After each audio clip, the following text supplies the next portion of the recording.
Hello दोस्तों,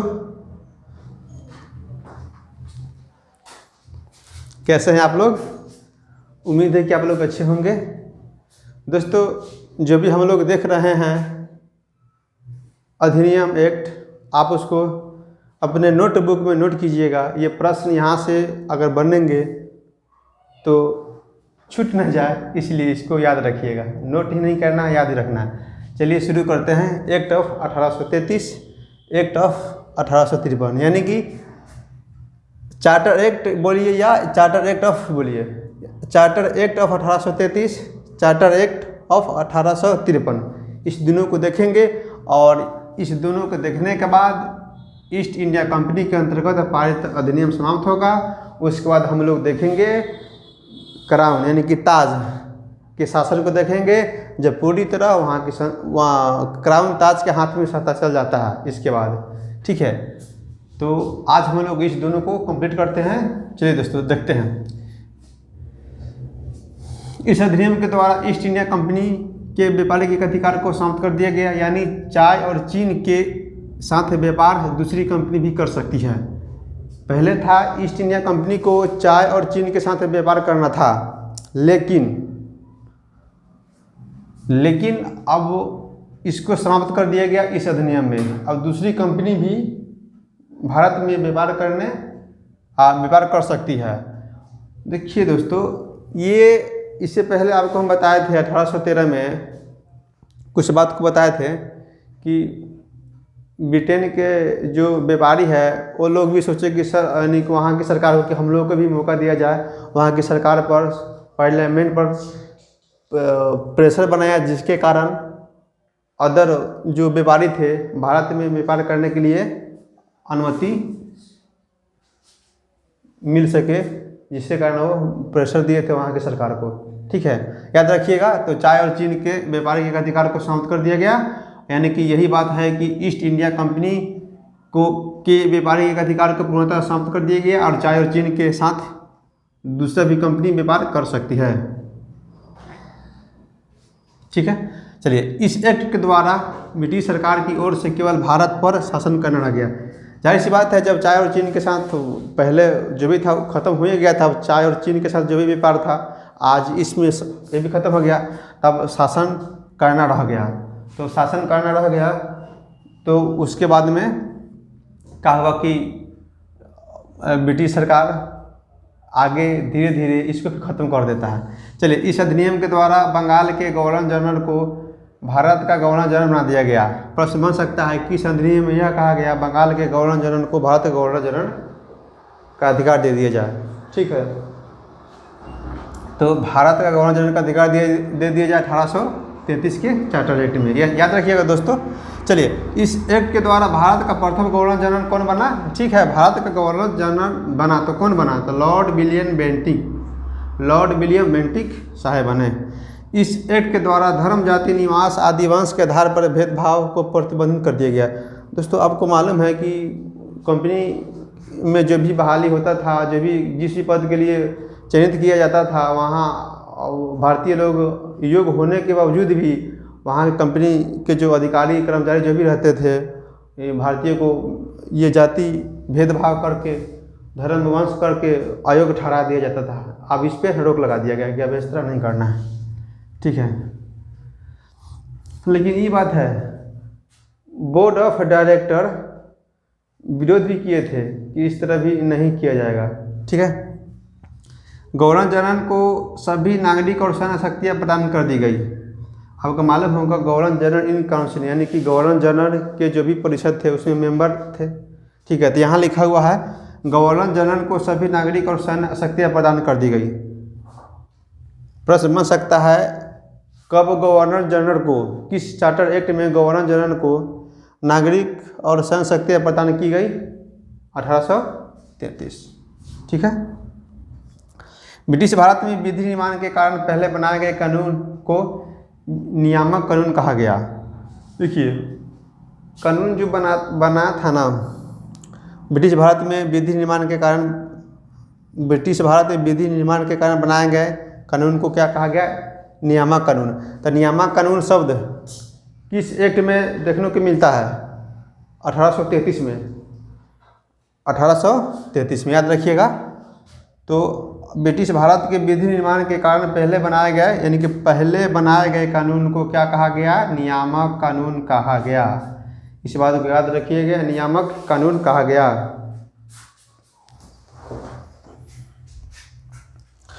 इस act के द्वारा लॉर्ड मैकाले की अध्यक्षता में एक विधि आयोग का गठन किया गया। विधि आयोग के गठन किया गया किसकी अध्यक्षता में? लॉर्ड मैकाले की अध्यक्षता में विधि आयोग का गठन किया गया। इस बात को याद रखिएगा। गवर्नर जनरल को संपूर्ण भारत के लिए एक ही बजट तैयार करने का अधिकार दे दिया गया। देखिए, लॉर्ड मैकाले विधि सदस्य भी थे, बाद में अध्यक्ष ही बने, और इन्हीं की अध्यक्षता में आगे बताएंगे। इस एक्ट के द्वारा लॉर्ड मैकाले की अध्यक्षता में एक विधि आयोग का गठन कर दिया गया। याद रखिएगा, गवर्नर जनरल को संपूर्ण भारत के लिए एक ही बजट तैयार करने का अधिकार दे दिया गया। ठीक है, गवर्नर जनरल को संपूर्ण भारत के लिए एक ही बजट तैयार करने का अधिकार दे दिया गया। देखिए, गवर्नर जनरल को राजस्व संबंधी पूरा अधिकार दे दिया गया। तो जाहिर सी बात है, किसी को राजस्व संबंधी अधिकार दीजिएगा तो बजट कौन तैयार करेगा? यही। तो गवर्नर जनरल साहब को संपूर्ण भारत के लिए एक ही बजट तैयार करने का अधिकार दे दिया गया कि आप एक ही बजट बनाइए संपूर्ण भारत के लिए। भारत में दास प्रथा को गैर कानूनी घोषित किया गया। भारत में दास प्रथा को गैर कानूनी घोषित किया गया। याद रखिएगा। हाँ, गैर कानूनी घोषित कर दिया गया, लेकिन इसमें कहा गया कि इसको अब कुछ कदम उठाए इसको समाप्त करने के लिए। तो दास प्रथा लॉर्ड एलनब्रो के समय में शायद समाप्त हुआ था। हाँ, 1843 में नियम 5 था शायद। चलिए आइए, भारत में दास प्रथा को गैर कानूनी घोषित कर दिया गया। भारत में ब्रिटिश काल के दौरान संविधान निर्माण का प्रथम संकेत इस एक्ट से मिलता है। प्रश्न बन सकता है, किस एक्ट से संविधान निर्माण का प्रथम संकेत मिलता है? तो 1833 के चार्टर एक्ट से। 1833 के चार्टर एक्ट से व्यापारिक अधिकार को समाप्त कर कंपनी को पूर्णतः प्रशासनिक और राजनीतिक संस्था बना दिया गया। याद रखिएगा, कंपनी का जो भी चाय था और चीन के साथ जो व्यवहार करना था उसको समाप्त करके, अब ये देखिए क्या लिखा हुआ है, व्यापारिक अधिकार को समाप्त कर कंपनी को पूर्णतः प्रशासनिक और राजनीतिक संस्था बना दिया गया। इसी एक्ट में दोस्तों, इसी एक्ट में सिविल सेवकों के चयन के लिए खुली प्रतियोगिता परीक्षा यानी कि प्रतियोगिता का आयोजन की बात कहा गया, ताकि अब जो भी भारतीय हैं अब इस खुली प्रतियोगिता के आयोजन के माध्यम से सिविल सेवकों में अपना चयन हो सके। ठीक है दोस्तों, तो 1833 के चार्टर एक्ट में ये सब बात कहा गया। आपको बता देते हैं, चीन और चाय के साथ जो भी एक अधिकार था खत्म कर दिया गया, यानी कि पूर्णतः खत्म कर दिया गया। ठीक है, ब्रिटिश सरकार की ओर से केवल भारत पर शासन करना रह गया कंपनी को। इस अधिनियम के द्वारा बंगाल के गवर्नर को भारत का गवर्नर जनरल बना दिया गया। क्लियर। अब भेदभाव को प्रतिबंधित कर दिया गया। यहाँ है लिखा हुआ, जाति, वंश, निवास के आदि के आधार पर भेदभाव को प्रतिबंधित कर दिया गया इस एक्ट के द्वारा। इसमें गवर्नर जनरल को नागरिक और सैन्य शक्तियाँ प्रदान कर दिया गया। याद रखिएगा, सभी नागरिक और सैन्य शक्तियाँ प्रदान कर दिया गया गवर्नर जनरल को। गवर्नर जनरल को विधि सदस्य के रूप में चौथे सदस्य, यहाँ पॉइंट छूट गया था। अभी तक गवर्नर जनरल की कार्यकारिणी परिषद में 3 सदस्य होते थे, जबकि विधि कानूनी परामर्श के लिए गवर्नर जनरल की परिषद में विधि सदस्य के रूप में चौथे सदस्य के रूप में शामिल किया गया। दोस्तों, अभी तक आपको बताए थे कि गवर्नर जनरल साथ में 4 सदस्य थे, लेकिन बाद में कम हो गया था एक ठो। फिर इसमें कह रहा है कौन सी कि 3 सदस्य होते थे अभी तक। ठीक है, बाद में आप एक सदस्य विधिक परामर्श के लिए गवर्नर जनरल की परिषद में विधिक सदस्य को चुना जाता है। जो विधि सदस्य बनता है वो कौन होता है? लॉर्ड मैकाले साहब होते हैं। तो विधि सदस्य में चौथे सदस्य के रूप में कौन होते हैं? लॉर्ड मैकाले साहब। तो इस एक्ट के द्वारा मैकाले की अध्यक्षता में एक विधि आयोग का गठन किया जाता है।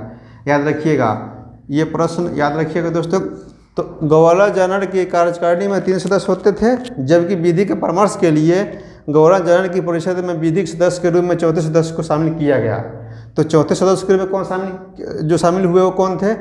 लॉर्ड मैकाले थे, ये सदस्य के साथ साथ अध्यक्ष भी बने। क्लियर, याद रखिएगा। अब 10 प्रथा को गैर कानूनी घोषित कर दिया गया। बाद में कहा गया कि आप इसके उन्मूलन के लिए, मुक्ति के लिए आप कोई कदम उठाएं, सरकार ने बोला। ठीक है दोस्तों, चलिए आगे देखते हैं। चार्टर एक्ट 1853, ये भारतीय शासन के इतिहास में अंतिम एक्ट है। ये जो है ना, आप देख रहे हैं दोस्तों, ये अंतिम एक्ट है ईस्ट इंडिया कंपनी के अधीन जो पारित अधिनियम है। पहली बार सिविल सेवाओं में भारतीयों को शामिल करने का प्रावधान किया गया, यानी कि सिविल सेवाओं में भारतीय को शामिल होने के लिए प्रतियोगिता परीक्षा शुरू कर दिया गया। यहाँ बात कहा गया कि आप सिविल सेवकों के चयन के लिए खुली प्रतियोगिता का आयोजन किया जाए। ठीक है, यहाँ बात किया गया, यहाँ अब हो गया लागू कि प्रावधान कर दिया गया कि आप पहली बार सिविल सेवाओं में भारतीयों को शामिल कर दिया गया। चीन में हुआ था इसका एग्जाम, पहली बार परीक्षा आधुनिक काल में प्रसा में। ठीक है, इस एक्ट में संपूर्ण भारत के लिए पृथक विधान परिषद की स्थापना की गई। आगे चलकर यही परिषद लघु संसद का रूप ले लिया। याद रखिएगा, लघु संसद का रूप ले लिया। कौन लघु संसद का रूप ले लिया? तो विधान परिषद। ठीक है, पृथक जो विधान परिषद था जिसका स्थापना किया गया था इस एक्ट के माध्यम से, तो यही परिषद बाद में लघु संसद का रूप ले लिया। इस एक्ट के माध्यम से 1854 में लॉर्ड मैकाले की अध्यक्षता में सिविल सेवा समिति का गठन किया गया। किसका गठन किया गया? सिविल सेवा समिति का गठन कर दिया गया। सिविल सेवा समिति का गठन कर दिया गया 1854 में। 1853 के चार्टर एक्ट में 1854 में लॉर्ड मैकाले की अध्यक्षता में सिविल सेवा समिति का गठन कर दिया गया। याद रखिएगा दोस्तों। निदेशक संचालक मंडल, कोर्ट ऑफ डायरेक्टर की सदस्य की संख्या अब कितना हो गया? 24 से घट करके 18 हो गया। इस एक्ट से अब यह पता चलता है कि भारतीय क्षेत्रों पर कंपनी का प्रभुत्व जब तक संसद चाहे तब तक जारी रहेगा। इसका मतलब क्या हुआ? अब संसद को अधिकार हो गया कि अब मेरा मन जब तक रखे कंपनी को भारत में, ठीक है, प्रभुत्व को, शासन को, अब संसद का पूरा अधिकार हो गया। संसद जब भी चाहेगी कंपनी के प्रभुत्व को भारत से अलग कर सकती है। विधि सदस्य को गवर्नर जनरल की परिषद को पूर्ण सदस्य बना दिया गया। जो विधि सदस्य थे, कानूनी सदस्य थे, उसको गवर्नर जनरल की परिषद का पूर्ण सदस्य बना दिया गया। इस बात का याद रखिएगा। विधायी कार्यों को प्रशासनिक कार्यों से अलग कर दिया गया। इसमें विधायिका और प्रशासनिक को विधायी कार्य और प्रशासनिक कार्य को अलग कर दिया गया। भारतीय विधान परिषद में सर्वप्रथम क्षेत्रीय प्रतिनिधित्व के सिद्धांत को पारित किया गया। याद रखिएगा दोस्तों, 1853 का चार्टर एक्ट में क्या देखे हम लोग? विधान परिषद अब लघु संसद हो गया और सिविल सेवाओं में भारतीयों को शामिल कर दिया गया। संचालक मंडल या निदेशक मंडल के सदस्यों की संख्या 24 से घटकर 18 हो गया। इस एक्ट से पता चलता है कि प्रभुत्व कंपनी का जो भारत में जो प्रभुत्व है, अधिकार है, कब तक रहेगा? जब तक संसद चाहेगी। भारतीय क्षेत्र पर कंपनी का जो प्रभुत्व संसद की मर्जी से रहेगा। क्लियर? अब उसके हाथ में हो गया, जब चाहेगी जब कंपनी को, प्रभुत्व को भारत से हटा सकती है। क्लियर? विधि जो सदस्य थे उसको गवर्नर जनरल की परिषद का पूर्ण सदस्य बना दिया गया। याद रखिएगा, विधायी कार्यों को प्रशासनिक कार्यों से अलग कर दिया गया। भारतीय विधान परिषद में सर्वप्रथम क्षेत्रीय प्रतिनिधित्व के सिद्धांत को पारित किया गया। याद रखिएगा, भारतीय विधान परिषद में सर्वप्रथम क्षेत्रीय प्रतिनिधित्व के सिद्धांत को पारित किया गया। क्षेत्रीय प्रतिनिधित्व को सिद्धांत को पारित कर दिया गया भारतीय विधान परिषद में। याद रखिएगा दोस्तों, 1833 के चार्टर एक्ट में जो भी बात कहा गया आपके सामने है, इसको गौर से देखिए, याद कीजिए। ठीक है, आप फिर 1853 का चार्टर एक्ट में जो भी शामिल है इसको देखिए। और उसके बाद में ये शासन का, यानी कि ब्रिटिश शासन के इतिहास में अंतिम राजलेख बोलिए या चार्टर बोलिए, यानी कि ब्रिटिश शासन के इतिहास में अंतिम ये अधिनियम है, एक्ट है। ठीक है, याद रखिएगा। लघु संसद इसी में कहा गया है 1853 में, यानी कि पृथक जब विधान परिषद की स्थापना हुआ तो उसी को। ठीक है, देख लीजिए दोस्तों, यहाँ पे जैसे कि गवर्नर जनरल को संपूर्ण अधिकार दे दिया जाता है ना, तो यहीं से केंद्रीकरण कर दिया जाता है। शासन प्रशासन को केंद्रीकृत कर दिया जाता है। ठीक है, देखिए, उतारिए। ठीक है दोस्तों, नहीं, विधि सदस्य थे लेकिन वो बैठ सकते हैं और मतदान नहीं कर सकते, इस बात को लेकर के है इसमें। कुछ और पॉइंट, जो भी पॉइंट है ऑब्जेक्टिव में अब क्लियर होगा। ठीक है दोस्तों, अब यहाँ ईस्ट इंडिया कंपनी के अंतर्गत पारित अधिनियम खत्म होता है दोस्तों। आगे हम लोग देखेंगे कल, इसके लिए आप वेट कीजिए। धन्यवाद, थैंक यू, जय हिंद दोस्तों।